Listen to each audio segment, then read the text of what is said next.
We are live right back here for the final segment right here on the Tony Cutillo Show, live from Pike's Pub, like we are every Monday. Well, 3 out of 4 Mondays, that is, right here in beautiful Bucks County, 455 2nd Street Pike, across from the new Dunkin' Donuts, right next to the Great Angelo's and Southampton Beverage. Make sure you get down here. As always, you can watch the show or during the week, man. It's the home of the $3 specials for lunch, man. So make sure you get those $3 lunch specials. They get on that Pike's Pub Facebook page to find out that menu every single day. Now, we had a fantastic show earlier. We talked a lot of good stuff. We talked about birds. We talked about NFL. We talked old school basketball. Great stuff from my man JB. Checking in was fantastic. Got there live. Make sure best in the world. Best BITS sports.com, best in the world, BITW sports.com, I should say. Check him out as well on the Jonesy and Brown show. And then we talked to our boy Japan, breaking down this Monday Night Football game with double header, some bets, some UFC coming in.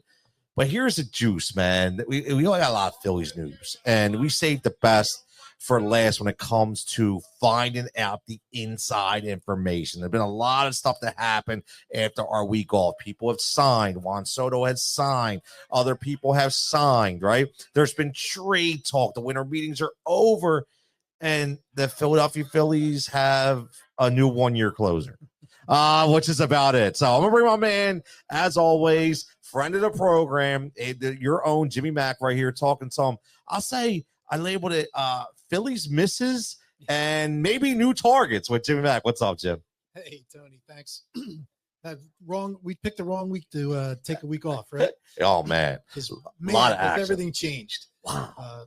So now 15 of the top 50 free agents are off the board. Like you mentioned, the one free agent the Phillies did sign was not one of the top 50. Nope. Now, again, I don't hate him. I don't hate the signing. He's actually, he's been a successful closer with some pretty nasty stuff, but I don't think that's what any of us thought, we were going to be talking about 2 weeks ago. The Jordan Romano's the big, signing to date with the Phillies. There's also been 5 big trades. Yeah, the trades. That's right. And of course, the Phillies are not in any of them. Everybody who listens knows that I was a big Juan Soto proponent. I tell you what, I don't know that I feel bad that we missed out on him just because that was such a unbelievable contract. It's funny because I look at it and I'm like, well, I kind of got a half win because I did say, number one, that the Mets were the most likely to sign him. Yep. So I'll give myself a half a check for that. Yeah, absolutely. And I got the AAV pretty darn close. Yes, you did. I had guess 12 years, 600 million. So it'd have been 50 million a pop. He ended up signing for 51. So I think I got that. I don't know that I would have ever guessed 15 years. Not that at his age, I can see why that happened, but I just didn't think any owner would be willing to sign off on that much money for that many years for a guy that is probably going to DH in 5 years. So the last 10 years of the deal, you're going to be paying 51 million or more to a guy who's going to be your DH. Crazy, man. Like I will say this, like after watching that, I'm gonna get like after watching his news conference, and I get it, right? Like we knew it was about the money. Like that's the one thing that bothers me when you're signing for the money. Just say it. Yeah. Like honestly, I think I forget the last person who said it. Somebody had said I one athlete back in the day was like, oh, because they paid me the most. I'd respect you more, right? Dude, this guy's an ace. Like obviously, like he comes out and he talks, and he hasn't talked to anybody since the postseason. Like nobody from the Yankees has come out and like, man, I wish we would have signed Juan Soto. Like, we're going to miss one. Nobody said a goddamn word. Nobody even gave him like a round of applause. No, this guy's not liked. And I can see why. Like, he is in love with Juan Soto. Like, Juan Soto's in love with Juan Soto. This is Manny Machado all over again to me. I think you could be right, Tony. Wow. I was struck right after the World Series, like in the locker room. Yep. Being interviewed right afterwards. And, he basically says, hey, I'm open to all 30 teams, all, offers from everyone. And I was like, man, that's just really bad timing. It's like, the right answer would have been just, hey, you know what, we just lost a hard series here. Yep. My teammates and I were really proud about what we did and what we accomplished, and there's more net left to do. Let's talk about the offseason some other time. But he didn't do that. He was obviously looking forward to hitting the market, looking forward to probably already thinking he's leaving the Yankees. Yes. Just by making those comments, you're like, you've already burned the bridge. You might not have burned it completely, but you set it on fire. Oh, absolutely, man. Listen, it's a shame because he is so talented. And, and we talked about him being, the perfect piece to this lineup if he were to come here. But that's over now, right? He's with the Mets. It is what it is. It's done. But my biggest thing is, like you said, you talked to trade market. A guy that we talked about was Kyle Tucker. And you look at the compensation from the Cubs and you're like, wait a minute. We couldn't have done that. And then, Jim, you come to find out. Now, whether it's true or not, we don't know, right? But you come to find out that Dombro says, they offered Castellanos and Bone? Yeah. Really? Come on, man. Like, yeah, that had to be a joke, right? I would think so. So the only way I think that's possibly true would be if they offered those two and offered to pick up all of Castellanos' salary so that maybe then the Astros could then re-sign Bregman at third and afford him. So that's the only way I think there's any chance that could have been a serious offer. That's not really what, Houston doesn't want a guy in his, early 30s who's already being paid above market, for his, for his production. Yep. They can't deal with that. No. Bohm, I would think they would have some interest in, but obviously they're not as enthralled with Bohm as, Dave Dombrowski thinks teams should be. That is definitely true. And I don't know if you caught this because you do. I know you listen to a lot of MLB radio, but did you see the quote by Jim Bowden about Dombro? No, I don't. I might have missed it then. So Bowden came on the radio. It was actually today. It was this morning, and on MLB radio on Sirius, and they asked him about the trade, and he says, "Yeah, that's typical Dave Dombrowski. For years, he always tried to give me his overpriced trash. He's like, he always did it. He's like, and he would keep doing it. And finally he would get one team to say yes. So it almost seems like maybe he did. Like, it's crazy, man. That could be true. Now, but Tucker, like, where I said, hey, Soto, I'm kind of glad they didn't, the Phillies did not get their man there. Right. Tucker hurts. Yes, it does. So Tucker is a guy, I always think Soto, he's going into his age 26 season. Well, you know what? Tucker's going into his age 28 season. Yep. Yes, he's a free agent at the end of the year, but the Cubs didn't give up a whole heck of a lot. The third baseman they gave up was somebody who didn't fit with them anyway. Now he does fit better in Houston. He's a dead pull hitter, and he took advantage of that in Tampa. When he got traded to Houston, Paredes was terrible. And he was even worse in Wrigley than he was on the road. Because again, he's a dead pull hitter, and the line down in Wrigley is I think it's like 340 or something down the line. Yeah, where it's only 315 in Houston, and I think it's somewhat similar in Tampa. So he's a better fit in Houston anyway. It's probably one of the reasons why Houston was interested in him. Their first round pick from last year, he looks like he could be a power guy. He's only had 1 year of minor league. He moved quickly through the system, and then the pitcher, I don't know that the pitcher is anything special. I don't think so. The Phillies could have easily beaten that offer. Whether or not, Bohm, I think, could have been part of it. I think you could have convinced Houston to take Bohm if you then put a prospect or two that was interesting into the deal. And that hurts because Tucker I'm not going to say he's a better hitter than Juan Soto. But he's a better all-around player. Yes, he is. He can play the field. Yep. He can run the bases. Agreed. So I would, and he won't be a DH in 5 years. Exactly. So this hurts. This could have been a huge signing. It would have been the only thing, same with Soto, the only downside to acquiring him would be he's another lefty. So, I thought about that too. But you guess what? You get a guy like that, you adapt. Doesn't exactly. It doesn't matter. Exactly. It doesn't. And now, again, Al says I think the Phillies will make a move, but just not to make a deal. It has to make sense. Listen. I agree. I do. Adam says I saw an article when possibly going to give JT load. I saw that load management this year, like 2 days off a week. Do his numbers will be better. I will say this about that. I want to make this quick point before we go on about Alec Bohm, but. I heard a lot of people that were very misguided on the radio this weekend, and I want to kind of help people understand what they really should know. Garrett Stubbs, yes, did sign a 1-year deal, but it was literally like a half minor league deal. Okay. So people have to understand that, meaning he can be sent down to the minors, and Rafael Marchand can be. So everybody's got to stop saying, what, you're going to have 3 cuts. No, understand the dynamics of this. So stop worrying about this. The thing, Jim, know about this JT thing that's interesting is, does this now mean that, and we talked about this earlier today through a Facebook Messenger about Bryce Harper maybe possibly going back out to the outfield? So there has been more talk about that. I know Dombrowski didn't rule it out earlier in the offseason. I know Bryce has said he's willing to do it. And, the way that the Phillies have missed out on potentially helping the outfielders via free agency or trade, they might be forced to do this and then look to, replace the first baseman, where you have, guys that could come in and do a good job. Like I mean, personally, I like Christian Walker. Let's bring the Philly boy back. Yes. He's a Gold Glove defender. Yes. And he's a good bat. And now, again, a little bit of swing and miss, but not outrageous swing and miss.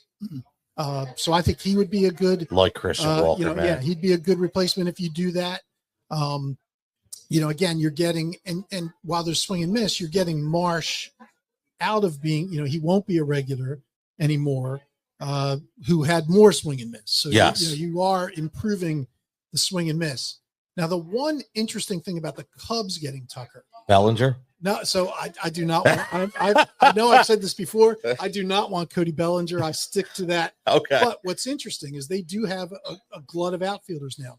And the one guy, I bet you I'm going to surprise you with this. I didn't really tip my hat to this. Okay. I get your your reaction on air.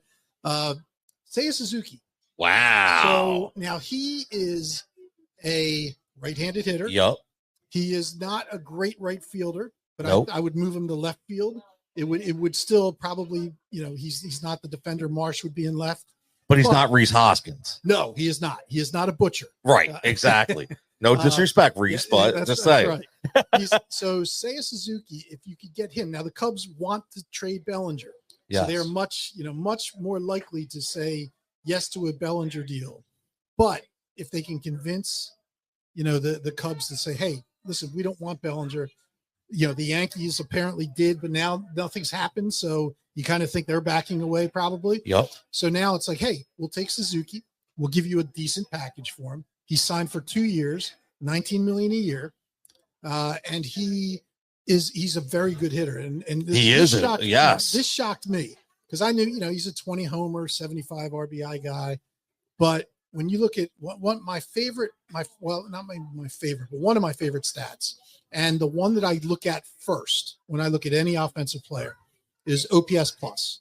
So this is looking at their on base plus slugging, compare it to the league, and it normalizes it too. So like if you're in a hitter's park, it's going to kind of normalize your stats to the rest of the league, so you don't get any unfair advantages.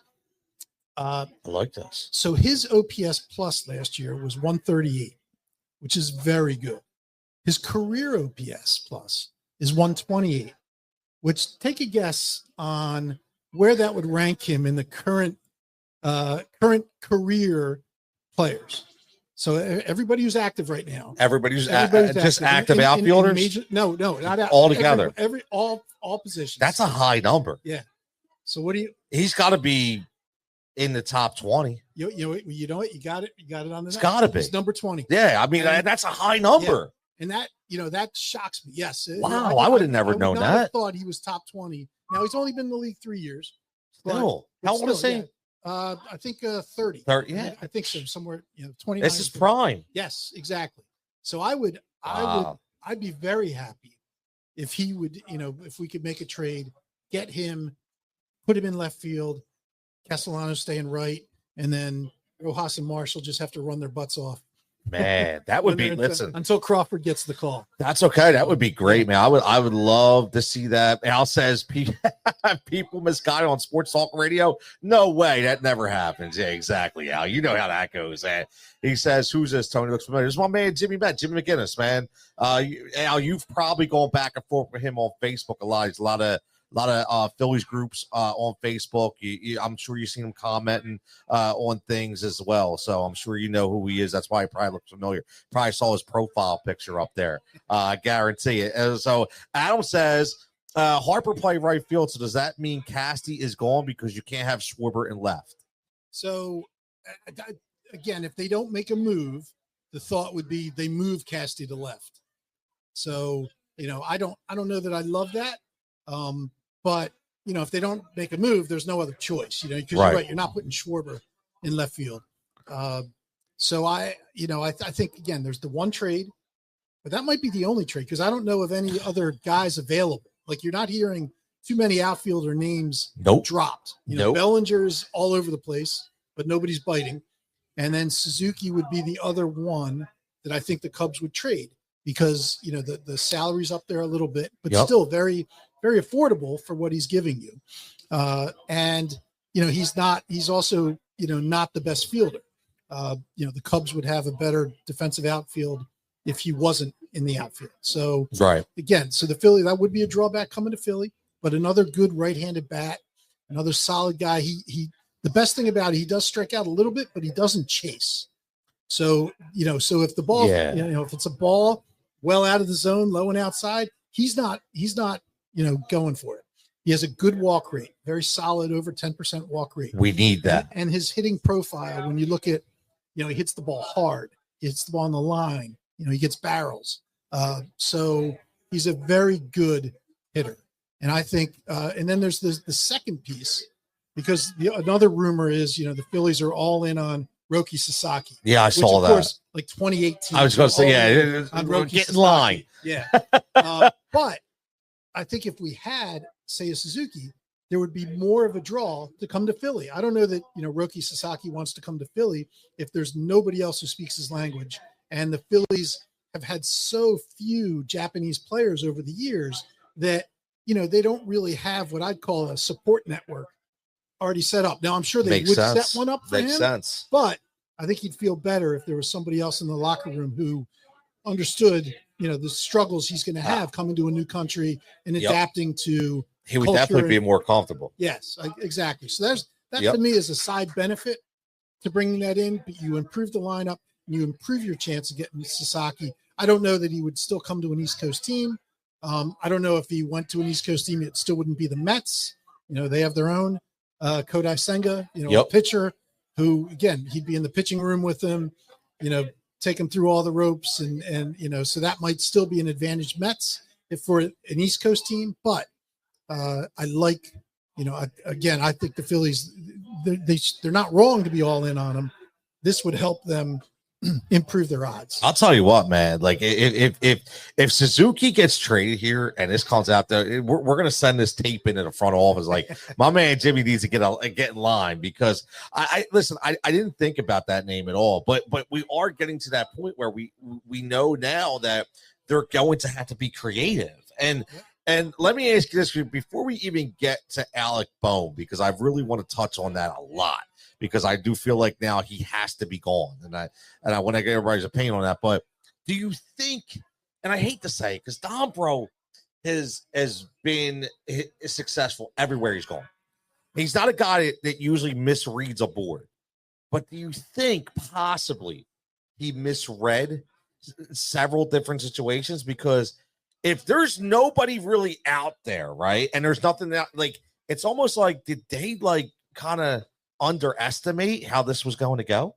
I think they probably had to. I mean, right? Makes sense. You can't think that he didn't want Kyle Tucker. Exactly. And it's like, so he didn't You know, he wanted him. Obviously, he'd have to want him, and if he doesn't want him, you just fire him now. but not getting him, and not getting him, like not even being close. No, like if that rumored deal was the deal, and there was no counter, or it just pissed off Houston enough that they never picked up the phone again. You know, that was just a huge miscalculation. You know, because I don't think you can't miss on guys like Tucker, even if you are taking the chance of losing him in a year. So what? You know, you've got him for this year. It would be a move that would put you back. You know, I don't know about on par with Los Angeles, but it would put you right there. You know, maybe 1A to their 1. You know, you can't. You know, you're going to have to, with the moves they've made after winning a championship. Yep. You know, the Phillies cannot come. They can't even come close to being stand pat coming back this year. They can't. They need to make an aggressive move. There's still moves to be made, but not many in the outfield. That's why, you know, Harper going to right field again might have to be the move, because, you know, they missed on a guy like Tucker, which is, again, that ruined my day. In fact, it almost ruined my week last week. It was bad. It was just it was like, man, when a guy like Cat came in, you know, because we first heard the rumors 2 weeks ago when we were here. Yep. And you know, Tucker's name got floated. And number one, I was like, I'm not even convinced he's really on the market, because, you know, Houston have a legacy really of letting their guys walk. So they'll play their contracts out and then let them walk, like Correa and like George Springer. And what you're talking about bringing Carlos Correa back. Yeah. And what they just did with Bregman. Yeah. You know, so, you know, I was not convinced right away when the rumors first came out that they were real. Right. But then once they became real, you know, Dombrowski and Middleton, and, you know, they should have just been like, all right, listen, this is where, you know, one of the prospects, you know, one of the top 3, you know, not Painter. So one, either 1 or 3, Miller or Crawford, have to be in the, you know, they have to be in the, and, you know, you take that risk, and in Middleton, you're like, hey, I was willing to go, I don't know, maybe Middleton was willing to go 600 with Soto, and that's why he never engaged, because it got the 600 fast. It did. Like, it went real fast. Yeah. Real fast. But it's like, hey, so you might have to go 400 to 450 with Tucker to keep him. But you know what? Again, you can make the argument that as an all-around player, you're going to get better value from Tucker. Yes. Over a long haul. You wouldn't have to give him 15 years either. No, that's the thing. Exactly. Tucker, you probably give him 10 years. Yep. And, you know, maybe it's judged like where it's 10 years and it's 400 or something like that. Maybe it's more than that even, because, you know, the obviously spending is not something that the owners are shy about doing now. The money. When you look at those top 15 free agents, I said, the only 2 that came in underestimate, and you know, the services out there that do these estimates are usually pretty on target. Yep. You know, there's only 2 that have been under budget or underestimation, and they're both backup catchers. So when I say they're top 50, they were 48 and 49 on the list. But, you know, you look at Soto, he came on 165 million over what they thought. Blake Snell, the same amount of years, but 22 million. Look at another one. Max Fried, 2 extra years than the estimates. It's 62 million, you know, more dollars. You know, these are Nady Eovaldi got 1 extra year and 31 extra million. Eovaldi. Exactly. Like, think about that. Yeah. He got 3 and 75 as a mid-30s pitcher. Jesus. Yep. So the money that is being spent right now is crazy. The fact that the fact that Middleton says he wants his damn trophy back, and that he hasn't spent yet, is, you know, it's like, but, you know, there's still guys out there. Like, you know, right now I'd be all over Tanner Scott. I'd be like, you know what? And if he wants 20 million for 4 years, you know what? Give it to him. You're going to have because to give what's it to the him. difference of, you know, to middle, you know, when you look at the Phillies roster and what they're going to spend on that roster, the payroll is, you know, going to be somewhere around 300 million. What's really the difference of 4 years and 64 million and 4 years and 80 million? Exactly. You know, it's really just a rounding error when you're talking 300 million annually. So, even a guy like Michael Conforto, who's a name that Michael. that name meant something like 4 years ago. I was just going to say, now we're relegated to Michael yeah. Conforto numbers. Yep. So Michael Conforto was estimated to have a 2-year deal for $18 million, so $9 million a year. Now he only got a 1-year deal, but it was for $17 million, almost double what the industry thought he was going to get. That's insane. Yeah. It's got to be a sports betting revenue, man. It's really got to be a sport revenue, man. Like that's really fueling this. Al says, can you all please tell me that Crawford is part of the untouchable list? I don't know, man. I don't think he is. I don't think so either. I think I tell you what, like I said, I would have gladly given him up for Tucker because Crawford at his best might be half the player that Tucker is. I agree. Today. I agree. So I would have given up Crawford in a heartbeat for Tucker, even for only potentially 1 year and losing. He's the one guy I would say that I'm kind of okay. Like out of those, he's the one guy I'm not like. Look, my man Dougie Fresh checking it says dump Crawford. But he is like he's the one guy that I don't think we can't part without, man. So listen, I think Crawford is going to be a very good player. Is he? Not this. I don't disagree. Is he going to be an all-time great? No, I don't think so. Me neither. Going to, but could he? When you look at, he would fix the center field problem. He will be a 300-ish hitter. Maybe not right off, right his rookie season, but he's got 300 in his bat. He's very fast. He's a great defender. Maybe someday he gets to 20 home runs. And be somewhat like his dad. So I mean, we're not talking about he's not he's Rojas. He's potentially he's not Rojas. There's no chance he's Rojas. No. But and he could solve the leadoff problem for all the people who've been screaming that Kyle Schwarber can't be the leadoff guy. That's true. Crawford could be that guy. In fact, he's likely that guy. But he's probably an all-star player at best, which is again that's fantastic. It's great to get to draft a guy and who becomes an all-star player. That's that's what you're hoping for. Yep. So I think he can be a very important player for the Phillies if they retain him. But at the same time, if you can get a Kyle Tucker dangling him, you got to get it. You do, because Kyle Tucker has a chance to be a Hall of Famer. Yes, I agree. Well, but one thing I will say though, the thing that you just said is one thing I hang a lot of credit on, right? So it's lineage, and you talked about his dad, right? Yep. Obviously, Carl Crawford, and you're thinking about that and saying, when you have the lineage, the odds of not hitting your ceiling are very, very slim. You know what I mean? So the odds are high that you are going to hit your ceiling, but the difference is like you're saying, like I agree, you have to weigh it out. What is his ceiling? Not just what the team is. What is his ceiling compared to what the other guy's ceiling is? And Tucker's just a more polished player, and he's never going to be that guy. So I'm okay with that. Now, I want to really get in this Alec Bohm situation because when my man Dougie Fresh second in says I'm really disappointed with Alec. I had high hopes for him. Gut feeling says hang on to him a little longer. I think he's got it. Just has to find it.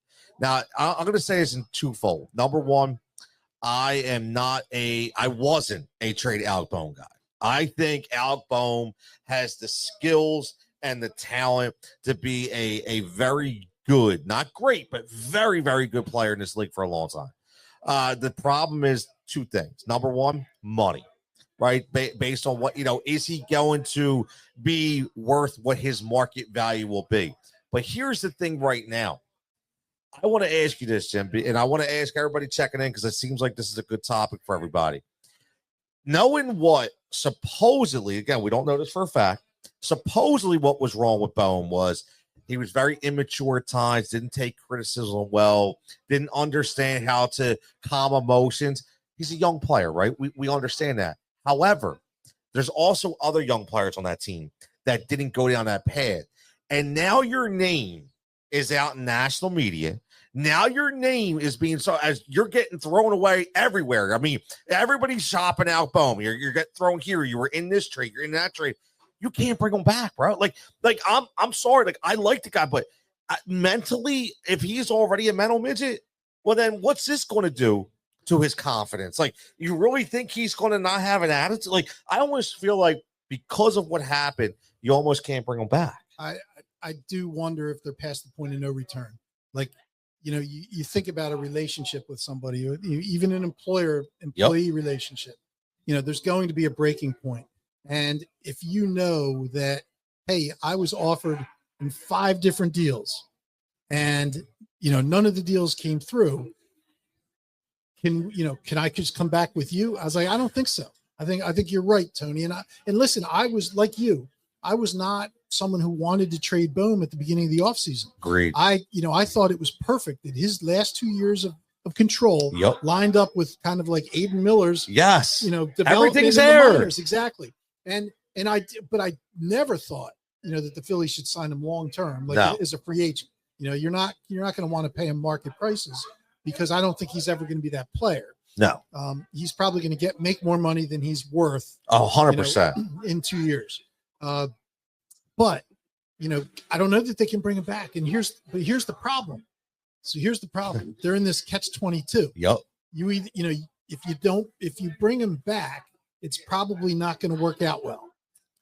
But if you trade him, you're not getting value. Exactly. You're going to get terrible value, and the replacement options are extremely few and far between, and none of them are good. No. We looked at Nolan Arenado 2 weeks ago. We were talking about that. Yep. And I don't want Nolan Arenado. No. 2 reasons. One, he's expensive.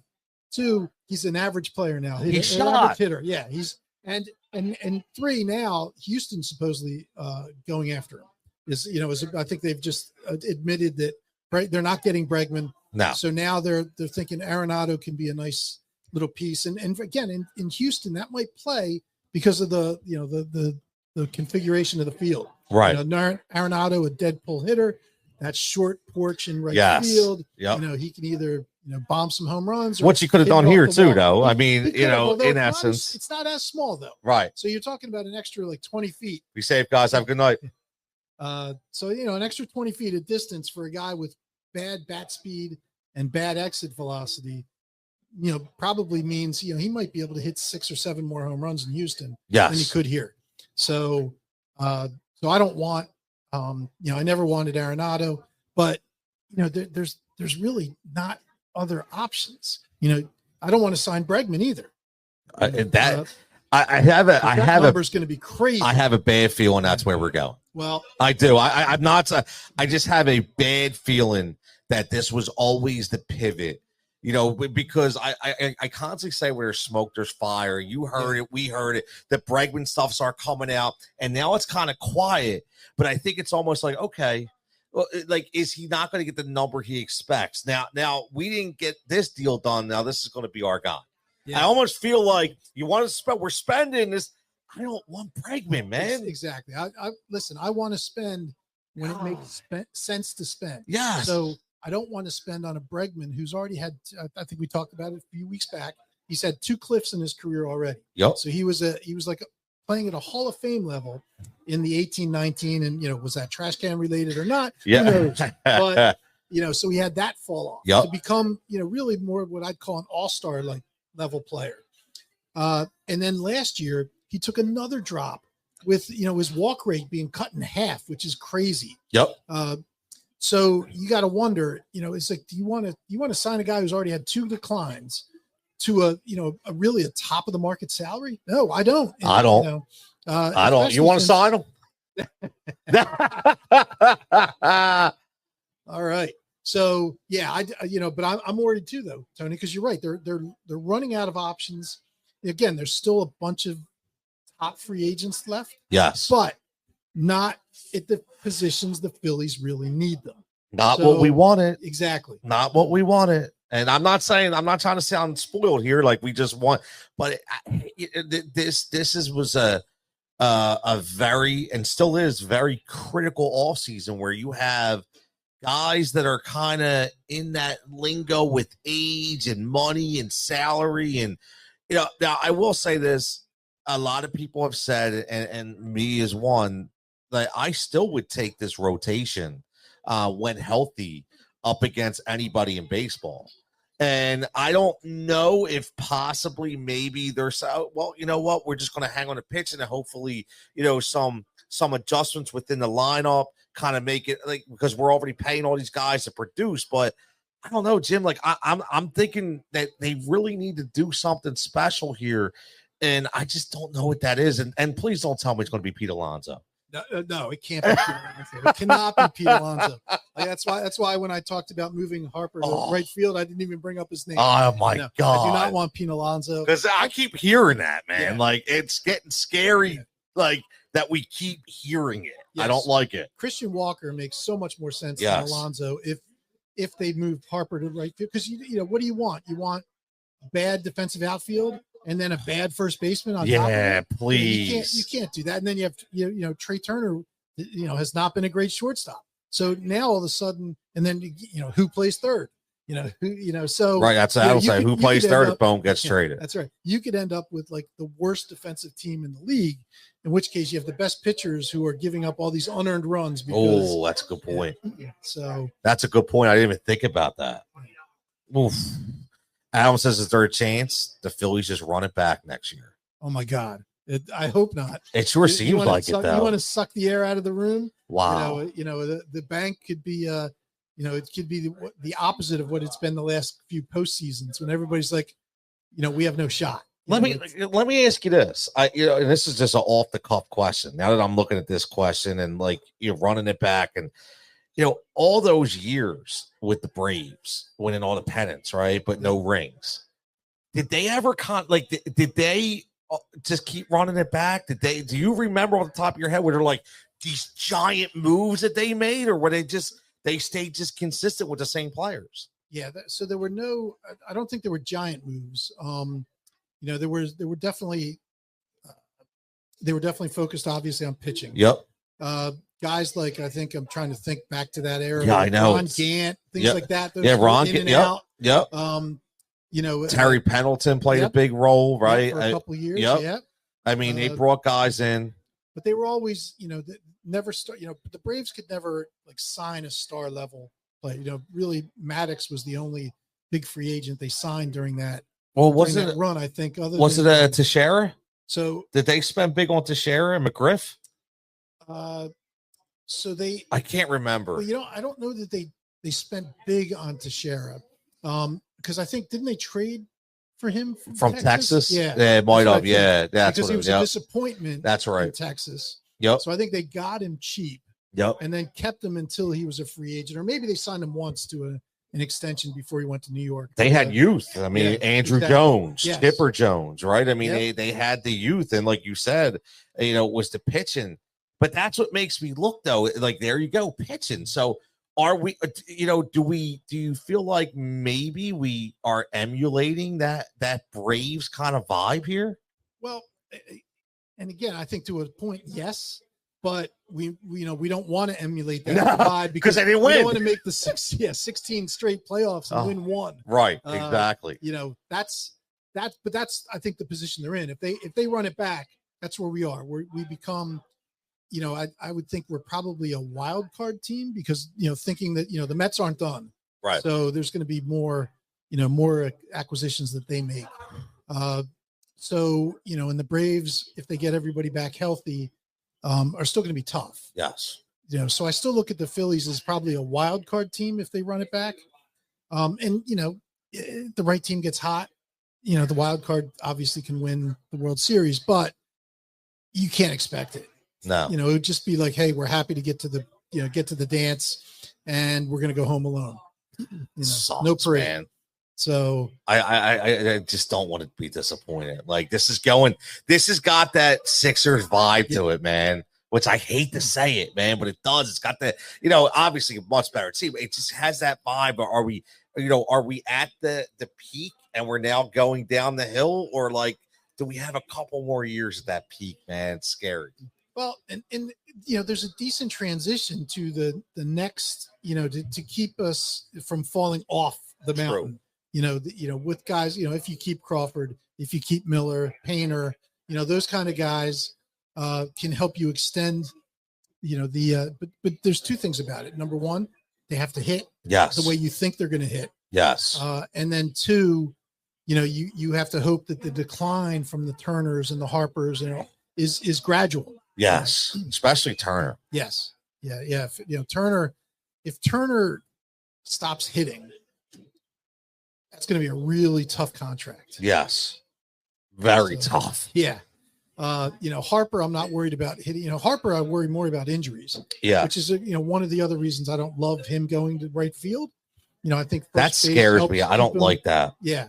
Now, again, you can argue that, most of Harper's injuries, at least later in his career, haven't been from running into walls. It's been from, violent swings, which is, again, still a concern. Yes. But, he has run into walls, and he needed the Tommy John surgery or the brace surgery because of the throws from the outfield. So, exactly. If we can keep him at first base, you're more likely to keep him healthy. But Turner's concerning. He's already not a good defender. Maybe he's sick of hearing that and works on it in the offseason and comes back, and shocks us all. That'd be awesome. Hope so, man. Yeah, but you can't expect it. He's past age 30 now, and there's going to be a decline. And if he, if the bat just isn't the same anymore, then we're going to be paying a lot of money for a guy who's going to be with the team for a long time and not providing the production you thought you were going to get. Yeah, that's going to suck. Our man Adam checking in, giving us some information here. Says the Braves got Fred McGriff from the Padres for Donnie Elliott and Melvin Nieves. Yeah. Wow. Great trade. Wow. Wow. That's unbelievable.